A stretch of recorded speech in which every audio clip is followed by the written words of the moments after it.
नमस्कार दोस्तों, मैं हूं आपकी होस्ट शिल्पा आर्य। जैसा कि आपको पता है, हमने एक शो शुरू किया है जिसका नाम है तेरी मेरी कहानी। तेरी मेरी कहानी में हम ऐसे कपल से मिलते हैं जो काफ़ी लंबे समय से साथ रह रहे हैं। आज ऐसे ही हमारे साथ एक खूबसूरत सी जोड़ी है जिनके साथ हम बात करेंगे, जानेंगे उनके सफ़र के बारे में, कुछ उन्हें भी याद दिलाएंगे उनके पल, हसीन पल जो उन्होंने बिताए साथ में सर और मैम ने। वैसे तो बातें हो नहीं पाती, लेकिन आज मौका है उन्हें भी अपनी यादें ताज़ा करने का। तो चलिए दोस्तों, जानते हैं सर और मैम के बारे में। सबसे पहले सर, आप अपना परिचय दीजिए हमारे दर्शकों को।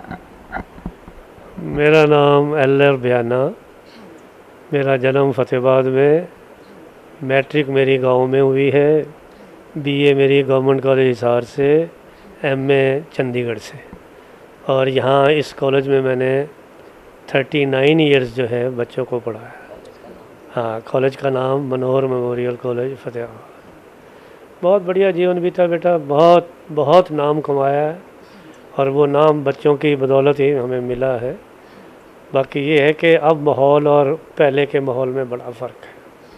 पहले बच्चे, हम बाज़ार में जाते थे तो हमें देख के साइकिल से उतर जाते थे कि हमारे टीचर, हमारे गुरुजी आ रहे हैं, लेकिन अब वो माहौल नहीं रहा। जैसे जैसे ये टीवी कल्चर और ये मोबाइल्स आ गए हैं, वैसे वैसे माहौल जो है वो बदलता जा रहा है। अब हम मैम से जानेंगे। मैम, सबसे पहले आप अपना परिचय हमारे दर्शकों को दीजिए। सबसे पहले तो नमस्कार सबको। और मैं अपना परिचय देने से पूर्व स्ट्रीट मेल टीवी का मैं बहुत ही ज़्यादा शुक्रगुजार हूँ, जिन्होंने हमें इस योग्य समझा और हमारे कुछ विचार लेने के लिए हमारे पास आए।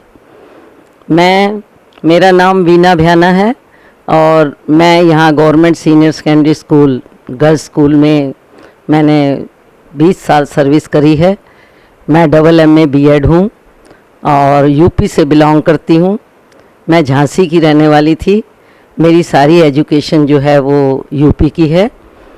कानपुर यूनिवर्सिटी से मैं पढ़ी हुई हूँ। और उसके बाद फिर जब मैं फतेहाबाद में आई, जब मेरी मैरिज हुई 1976 में, 1976 में मेरी शादी हुई। तब तक मैंने MA के पेपर दिए हुए थे और बाद में मेरा रिज़ल्ट आया था। और यहाँ आकर मैंने लगभग 6 वर्ष जो है सर्विस ज्वाइन नहीं की थी। सन 1982 में मैंने as a B.Ed teacher service करी और उसके बाद मैंने सन 1990 में स्कूल लेक्चरर इकोनॉमिक्स की मैं लग गई और मैंने फिर टोटल सर्विस जो है गवर्नमेंट की 27 साल करी। और उसके बाद, क्योंकि जब मैंने सर्विस करी तब भी मैं जो बच्चे ज़रूरतमंद होते थे उनकी पूरी हेल्प करती थी। और जिन बच्चों को जिस चीज़ की आवश्यकता होती थी, चाहे उन्हें बुक्स की होती थी, चाहे उनको ड्रेस की होती थी, किसी प्रकार की एजुकेशन से संबंधित कोई हेल्प चाहिए होती थी, तो मेरा नेचर था मैं उन सभी वंचित बच्चों की हेल्प किया करती थी। ये मेरा शुरू से स्वभाव रहा है। और इसी सर्विस के अंदर ही मैंने 2003 में राष्ट्रपति अवार्ड भी लिया है। राष्ट्रपति अवार्ड से भी मैं सम्मानित बेस्ट टीचर के कारण हुई थी। और उस समय मेरे स्कूल की प्रिंसिपल श्रीमती स्वतंत्र चौधरी थी। स्वतंत्र चौधरी ने मुझे पूरा सहयोग दिया था और मैं तब, जब हर कार्य क्षेत्र में मैं आगे रहती थी, सभी जो भी कोई कार्य होता था, चाहे वो खेल संबंधित हो, चाहे एजुकेशन से संबंधित हो, चाहे प्रेयर से संबंधित हो, चाहे कोई मॉरल एजुकेशन पर बच्चों को कुछ देना हो, विचार, खेलों में बच्चों को मोटिवेशन देना हो, तो इन सब कार्यों में मैं आगे रहती थी। तो प्रिंसिपल मुझे पूरा सहयोग करती थी, प्रशंसा पत्र दिया करती थी और मैंने इस तरह से अपनी जॉब को बड़े ही अच्छे तरीके से और मेहनत के साथ मैंने अपना कार्य किया है और अपने कार्य क्षेत्र में हमेशा सफलता प्राप्त की है। रिटायरमेंट के बाद भी, जब मैं 2009 में रिटायर हुई, उसके बाद भी मैं कई संस्थाओं से जुड़ी हुई हूँ और आज भी मैं उन संस्थाओं के साथ जुड़ी हुई ज़रूरतमंद लोगों की पूरी हेल्प करती हूँ। चाहे वो सिटी वेलफेयर क्लब हो, चाहे वो महिला कल्याण मंच हो और चाहे वो सेवा भारती हो। पंचनद की स्मारक ट्रस्ट की मैं महिला विंग प्रधान भी हूँ। तो इस तरह से मेरे को जहाँ जहाँ जिस योग्य जिसने समझा मैंने उस कार्य क्षेत्र में हमेशा अग्रणी रही हूँ। Thank you. कुंदन लाल ठेकेदार का नया शोरूम आपके शहर फतेहाबाद में। Kundan sanitation, the complete bath solution, थाना रोड फतेहाबाद। एक ही छत के नीचे sanitary fitting, bath fittings, wall and floor tiles का संपूर्ण समाधान। हमारे यहाँ इंडिया की टॉप ब्रांड कंपनीज जैसे Jaquar, Kalstone, SS, Parks and Royal, Grohe, Simpolo आदि की सैनिटरी फिटिंग्स अवेलेबल हैं और AO Smith and Blow Hot के वाटर हीटर भी उपलब्ध हैं। और यहाँ पर Kundan motor pump, submersible pump, pressure pump भी उपलब्ध हैं। Kundan sanitation, Thana road Fatehabad. ये बात तो मैं भी मैम से कहना चाहूँगी कि मैम आपका नेचर बहुत ही अच्छा है। ये बात करने से ही पता चल जाता है नेचर का, तो मुझे आपका नेचर बहुत ही अच्छा लगा। अब हम जानेंगे मैम और सर की ज़िंदगी के बारे में। सर आप हमें बताइए कि आपकी मैरिज को कितना टाइम हो गया? बेटा 15 फरवरी 1976 में मेरी शादी हुई थी। उस समय गवर्नमेंट ने 20 आदमी ले जाने का जो है इजाज़त दे रखी थी। ये झांसी से दिल्ली आए थे और हम अपने गांव से दिल्ली गए थे। तो 1976 में मेरी शादी हुई और 1977 में मेरी पहली बेटी हुई। और उसके बाद फिर ये गांव छोड़ के मैं तो यहाँ आ गया। मेरे पेरेंट्स, हमारी ज़मीनें थी, मेरे पिताजी सरपंच भी थे, नंबरदार भी थे। छोटा सा गांव था, मेरा बड़ा भाई था, वो भी टीचर थे। छोटा परिवार था, अच्छा पिताजी का नाम भी था। और हम जितने भी संस्कार हमने लिए हैं वो अपनी माता पिता से लिए। बाकी जीवन बहुत, एक मैं बात ज़रूर कहूँगा कि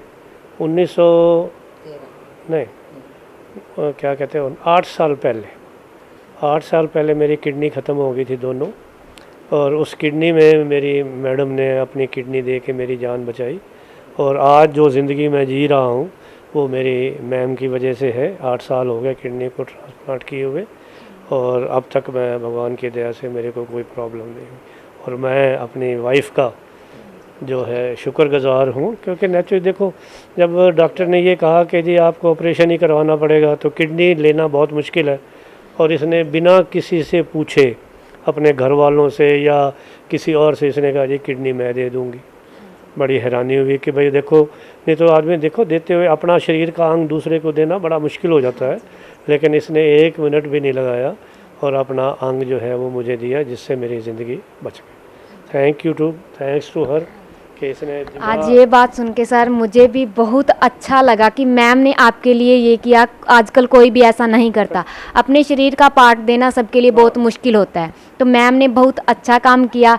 मेरे भी अंदर से, मन से एक आवाज़ सी आती है ना, बहुत अच्छा लगा आज ये जान के। बहुत अच्छा। हाँ जी, तो हम मैम से जानेंगे। मैम, शादी के बाद सर के साथ आपका सफ़र कैसे रहा? आप सर से कैसे मिले? आपका रिश्ता कैसे हुआ सर के साथ? आप हमें बताइए। जरूर बताऊंगी। बाकी पहले मैं ये कहूँगी कि जो अभी मेरे हस्बैंड आपको ये बता रहे थे कि इन्होंने, मैं इनका आज भी एहसान मानता हूँ, इन्होंने अपनी किडनी दी। नहीं, मैंने आज तक कभी, चाहे हमारी आपस में कई बार नोक झोंक भी हो जाती है, तो भी मैंने कभी आज तक नहीं जितलाया कि मैंने किडनी दी। नो, ये कह देते हैं ये कई बार मजाक करते हैं कि अच्छा ये बात है तो अपनी किडनी ले ले। मैंने आपको कभी किडनी की कोई बात करी है? तो मजाक चलता रहता है हमारा आपस में। अदरवाइज़ देखो, एक पत्नी का धर्म होता है अपने पति के लिए जितना भी वो कर सकती है। ठीक है, पुराने ज़माने में ज़्यादा वो करते थे। सावित्री ने भी तो सत्यवान को वापस ले लिया था। तो ये बातें नहीं होती कि अभी तक हम लोग पुराने लोगों में ही आते हैं।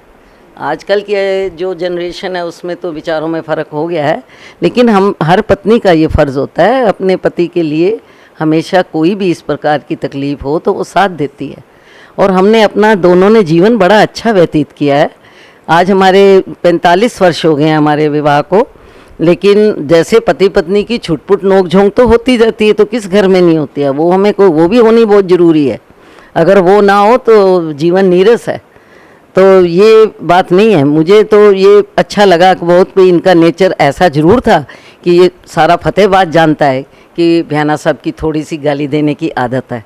लेकिन शुरू में थोड़ा सा महसूस होता था मुझे, लेकिन बाद में जब एक कान से सुनती थी दूसरे कान से निकाल देती थी। भी इनकी आदत है, नेचर है। कॉलेज में बच्चों को भी कई बार देते थे। बच्चे कहते हमें भयाना साहब की गालियों का कोई असर नहीं होता, कोई और गाली हमें दे के देखे फिर हम पूछें। तो ये इनका नेचर था, ऐसी कोई बात नहीं है। और हमने इस नेचर को एक्सेप्ट कर लिया था और अपना अच्छा जीवन व्यतीत किया है। ठीक है, आप पूछ रहे हो विवाह के समय आपको कैसे देखा, क्या किया, तो ऐसा था कि भाई मेरी कज़न, मेरी मामा जी की लड़की और इनके ताया जी के बेटा दिल्ली ब्याहे हुए थे, तो मामा जी के घर हम जाते रहते थे। तो मामा की बेटी ने मुझे कहा कि भाई मेरा देवर बैठा है तो एक बार आप देख लो। तो मेरे मम्मी कहते थे कि मैंने बेटियों को इतना पढ़ाया, मैं गांव में नहीं भेजती। पहले पुराने ज़माने में लोग ये कहते थे भी पढ़ाया लिखाया शहरों में हो। वैसे तो तब तक हमने इनको ना मम्मी ने देखा हुआ था ना मैंने देखा हुआ था। तो एक बार अचानक मैं अपने मामा जी के घर गई हुई थी और ये अपने ताया जी के बेटे के घर, समझो सेम घर में ही आए हुए थे। तब वहाँ पर हमने एक दूसरे को बाई चांस देखा। तो फिर मेरे मम्मी जब आए तो उन्होंने देखा, तो वो फिर उनको लगा कि हाँ भाई नहीं, लड़का तो प्रोफेसर भी है और देखने में भी हैंडसम है सारे ही गुण हैं, तो भाई ठीक है भाई देखेंगे नहीं, पहले तो 2 साल बाद हमारी बंद हो गई, चुप हो गए हम, भाई गांव में नहीं करनी। तो मैंने डबल एमए कर ली, पहले एमए की हुई थी। फिर 2 साल के बाद फिर दोबारा जैसे हम दिल्ली आए, हमारी बातचीत हुई, नेचर देखा तो सब कुछ अच्छा लगा, ठीक लगा। तो फिर हमारे भी परिवार के सब लोग आए इनके गांव में, इनकी ज़मीन वगैरह देखी तो देखते ही रह गए, दूर तक ज़मीन की अंत ही नहीं था। तो फिर लगा भी उनको भी चलो हमारी बेटी कम से कम सुखी तो रहेगी, भाई उससे वंचित नहीं रहेगी। Batter known as Chopra TV Corner, located in Sanjay Gandhi Chowk. LED TVs, air conditioners, coolers, every type of fans, gas stoves, water heaters, multimedia players, home theaters, music systems, refrigerators, microwave ovens, washing machines, etc.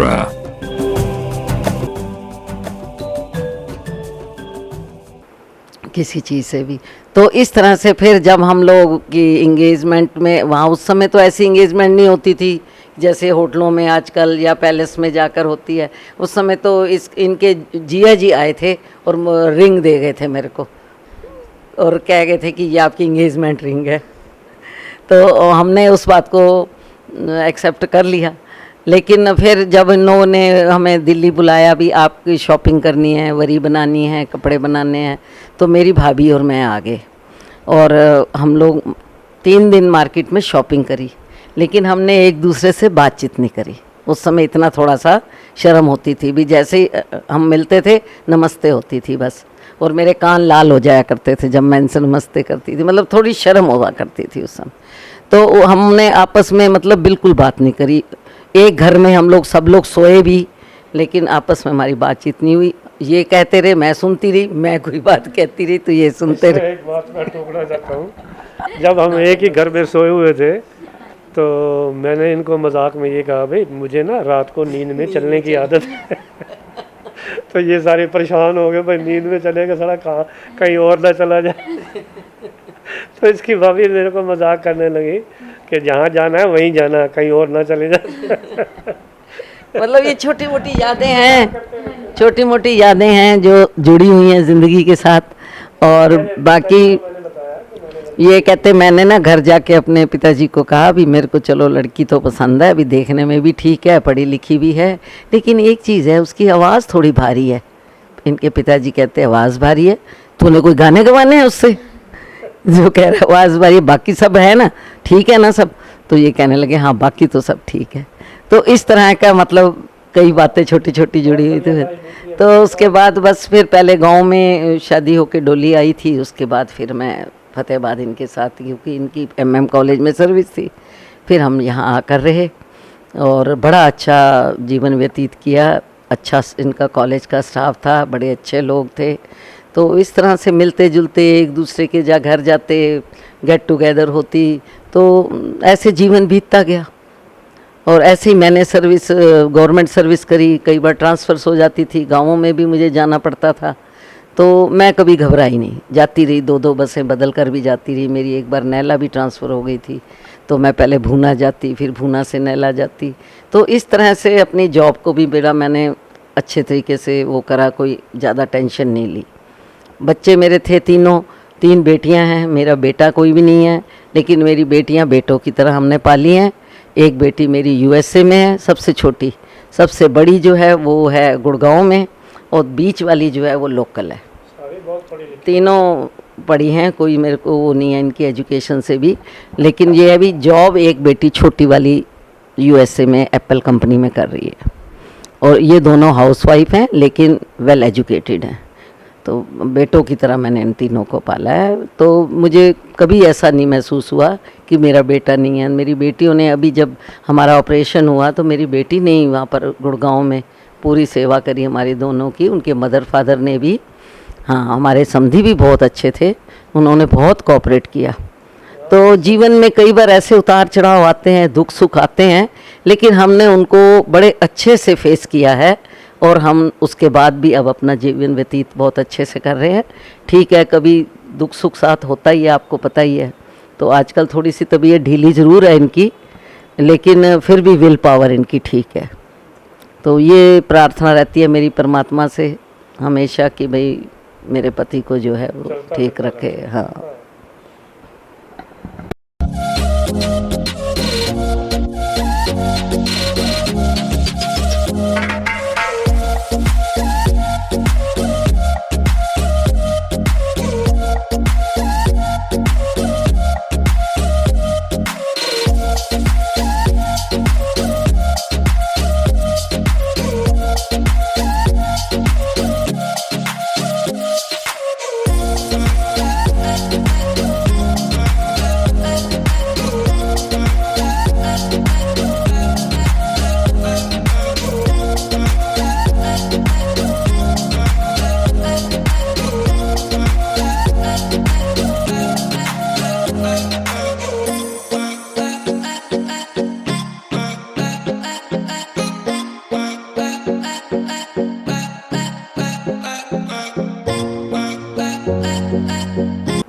हम sir से जानेंगे कि sir शादी के बाद आप ma'am को first time कहाँ घुमाने लेके गए थे? खेत में।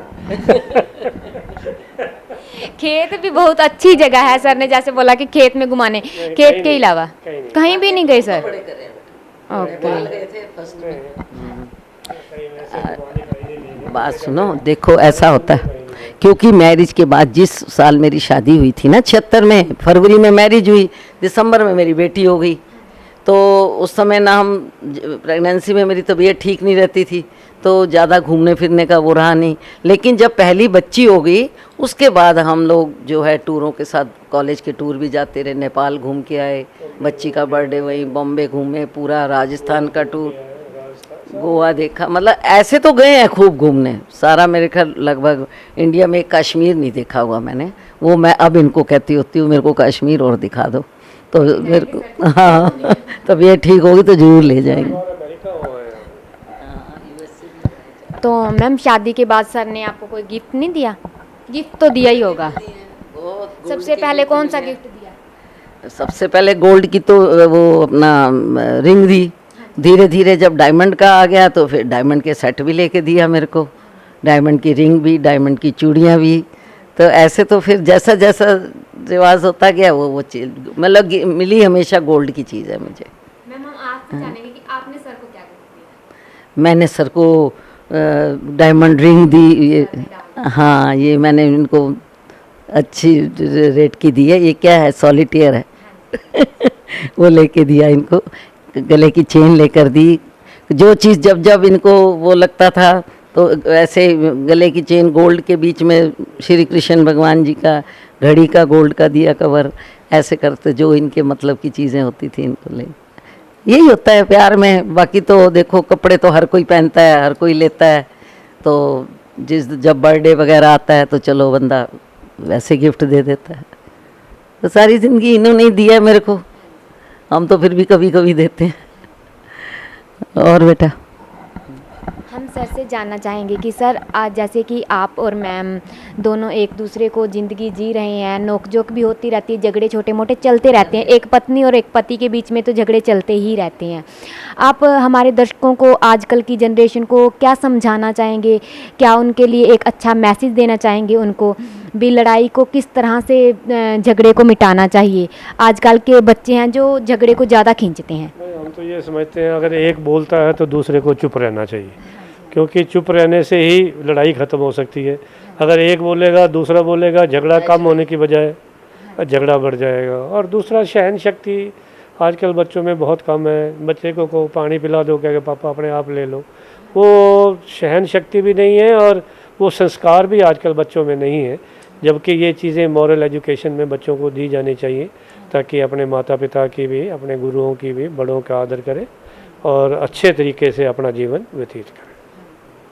बस और क्या, बच्चे हैं, माहौल जैसा जैसा होगा उस माहौल में वैसे बच्चे। अब आजकल नौकरियां नहीं हैं, बड़े बड़े बच्चे जो हैं गले से चेन खींच लेनी, चोरी कर लेनी, ये इस कामों में पड़ जाते हैं, बुरी आदतों में। तो नेचुरली जो है ये चीज़ें समाज में ही पनती हैं और समाज ही उन्हें ऐसी शिक्षा देता है। हम तो चाहते हैं कि समाज बदल डालो और बुराइयों को ख़त्म करके अच्छाइयों को अपनाओ। शुभ डायग्नोस्टिक सेंटर, हमारे यहाँ पर digital x-ray, special investigation, 3D and 4D ultrasound, digital OPG and EEG test, mammography, colour Doppler, breast and thyroid ultrasound और सभी प्रकार के CT स्कैन किए जाते हैं। शुभ डायग्नोस्टिक सेंटर, शिव हंस मॉल के पीछे, मॉडल टाउन, फतेहाबाद। हम मैम से जानेंगे कि मैम इस बारे में क्या बताना चाहेंगे। मैं तो आजकल की जो जनरेशन है उन सभी बच्चों को ये बात कहना चाहूँगी कि थोड़ा अपने में पेशेंस लाएं। आजकल के बच्चों में पेशेंस नहीं है, बात को बहुत जल्दी उत्तेजक होकर के और उसको बिगाड़ देते हैं। अगर इस बात की अपने दिमाग में ये ना रखें भी देखो मेरी आज लड़ाई हुई, मैं इससे क्यों बोलूं, ईगो आ गई उसमें, तो उसकी ईगो इस बात से हर्ट होती है कि ये मेरे से पहले क्यों नहीं बोला। पति कहेगा भी पत्नी क्यों नहीं बोली, पत्नी कहेगी पति क्यों नहीं बोला। तो ये बच्चे आजकल के इस चीज़ को बिल्कुल नहीं समझते हैं कि देखो दोनों की अंडरस्टैंडिंग से जीवन चलता है और थोड़ा अपना धैर्य रखने से चलता है। अगर आप जहाँ अपने धैर्य खोया नहीं और वहाँ पर जो है घर में क्लेश हुआ नहीं, तो धीरज का होना बहुत ज़रूरी है। ईगो की भावना मन में ना रखो, तभी ये ज़िंदगी चलती है। तभी मैं सबको यही कहती हूँ, हमेशा ये 2 लाइनें बोलती हूँ कि ज़िंदगी में हमेशा खुश रहो, खुश रहना ज़िंदगी की ज़रूरत है। ज़िंदगी में हमेशा खुश रहो, खुश रहना ज़िंदगी की ज़रूरत है। तुम ज़िंदगी जियो इस तरह से कि आप लोगों को देख लगे कि ज़िंदगी कितनी खूबसूरत है। थैंक यू, बहुत बहुत धन्यवाद स्टेट टीवी का। मैं उनका बहुत बहुत आभार व्यक्त करती हूँ और आप भी यहाँ पर आए हैं, आपका भी मैं आभार व्यक्त करती हूँ। धन्यवाद। आज हमें सर से और मैम से बात करके बहुत ही अच्छा लगा। सर और मैम एक बेस्ट कपल हैं। हमारे दर्शकों को आज सर और मैम से बहुत कुछ सीखने को मिला। तो मैं सभी से यही गुजारिश करना चाहूँगी कि आप सब भी ऐसे ही ज़िंदगी अपनी व्यतीत करें जैसे सर और मैम जी रहे हैं। सर और मैम एक दूसरे के लिए अपनी जान तक की परवाह नहीं करते हैं। इसी तरह हमारी तेरी मेरी कहानी शो के साथ जुड़ने के लिए हमारे नीचे दिए गए कॉन्टैक्ट नंबर पर कॉल करें और जुड़े रहिए हमारी तेरी मेरी कहानी के साथ। चैनल को लाइक सब्सक्राइब करना ना भूलें, बेल आइकन को प्रेस करना ना भूलें ताकि कोई भी नया नोटिफिकेशन सबसे पहले आपके पास पहुंचे।